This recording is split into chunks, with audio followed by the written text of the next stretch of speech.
নমস্কার। আগরতলা আবহাওয়া কেন্দ্র থেকে প্রচারিত ত্রিপুরার দৈনিক আবহাওয়া বার্তায় আমি অদিতি চৌধুরী আপনাদের সবাইকে স্বাগত জানাচ্ছি। প্রথমেই আমরা দেখে নেব গত 24 ঘন্টার জেলাভিত্তিক বৃষ্টিপাত। গত 24 ঘন্টায় ত্রিপুরায় শুষ্ক আবহাওয়া পরিলক্ষিত হয়। এবারে গত 24 ঘন্টার তাপমাত্রা। উপলব্ধ তথ্য অনুসারে গতকালের সর্বোচ্চ তাপমাত্রা ত্রিপুরার পশ্চিম জেলায় স্বাভাবিকের থেকে কম এবং বাকি জেলাতে স্বাভাবিকের কাছাকাছি ছিল। গতকালের সর্বোচ্চ তাপমাত্রা রেকর্ড করা হয়েছে 26.0 ডিগ্রি সেলসিয়াস কৈলাসহরে।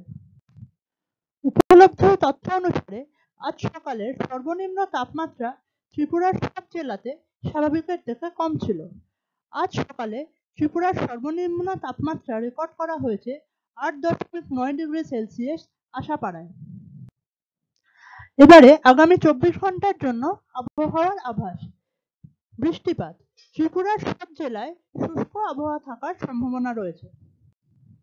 আগামী 24 ঘন্টায় ত্রিপুরার কোনো জেলার জন্য কোনো সতর্কবার্তা নেই।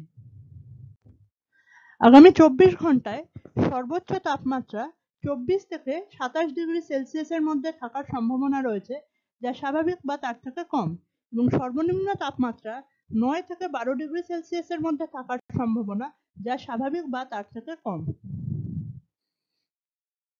আমাদের পরবর্তী দৈনিক আবহাওয়া বার্তা প্রচারিত হবে আগামীকাল অর্থাৎ 10ই ফেব্রুয়ারি 2024। নমস্কার।